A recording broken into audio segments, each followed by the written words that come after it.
Nabalitaan natin ang balitang hindi na matutuloy ang kasal ni sa Padilla at Conrad Onglao. Marami ang nagulat at nalungkot sa desisyong ito, lalo na't matagal na rin silang magkasama. Sa kabila ng pag-ayaw sa kasal, may mga positibong balita rin.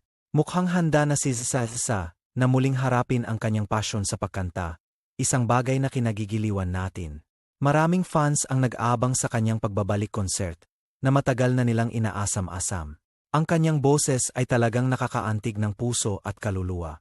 Ang mga awitin ni Sa, lalo na ang kanyang mga balada, ay sikat na sikat. Ito ay nagiging bahagi na ng buhay at mga alaala ng marami sa atin. Sa kanyang pagbabalik, ano kaya ang mga kantang ating mapapakinggan? Malamang may mga bagong kanta, pero sana, kantahin din niya ang mga lumang paborito natin. Nagtatanong ang marami kung ano ang dahilan ng paghihiwalay nila ni Conrad. Sa ngayon, wala pang malinaw na detalye, pero iginagalang natin ang kanilang privacy. Sinasabi na busi sa mga kanya-kanyang trabaho at personal na buhay ang dahilan. Kahit ano paman, sana ay maging masaya sila sa kanilang bagong landas. Si Conrad Onglao, isang sikat na arkitekto, ay kilala rin sa kanyang husay at mga gawaing proyekto. Naway maging maayos din ang kanyang kinabukasan. Ang pag-ibig ay hindi laging madali, at minsan, kailangan nating tanggapin na may mga bagay na hindi talaga para sa atin.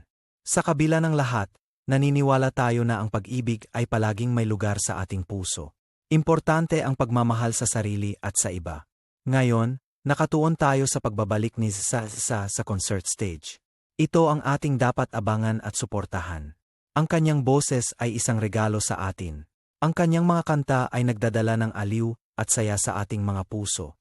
Siguradong, magiging matagumpay ang kanyang pagbabalik concert. Marami ang nagmamahal at sumusuporta sa kanya. Sana, muli tayong makarinig ng mga awiting magbibigay ng inspirasyon at pag-asa sa atin, mula sa kanyang magandang boses. Naway maging masaya at mapayapa ang kanyang buhay. Ang kanyang kaligayahan ay mahalaga sa atin bilang kanyang mga tagahanga. Panalangin natin na patuloy siyang maging matatag at malakas. Ang kanyang resilience ay inspirasyon sa marami. Maghintay tayo sa kanyang bagong mga proyekto at abangan ang kanyang mga susunod na hakbang. Suportahan natin si Sa sa kanyang pagbabalik, sa kanyang talento at sa kanyang pagiging matatag. Iparamdam natin ang ating pagmamahal at suporta sa kanya. Sa mga oras na ito, ang kanyang kaligayahan ay mahalaga. Ang kanyang boses ay mananatili sa ating puso, at ang kanyang mga kanta ay patuloy na maglilingkod sa atin. Patuloy tayong maging positibo at magbigay ng suporta. Tayo ay nasa kanya palagi. Huwag nating kalimutan ang kanyang musika. Ito ay nagbibigay inspirasyon sa ating lahat. Ang buhay ay sadyang puno ng pagsubok, ngunit ang pag-asa ay palaging nariyan. Sama-sama tayong harapin ang lahat. Sana ay mas lalo pang lumakas at sumikat si Sa Padilla. At patuloy nating tangkilikin ang kanyang sining.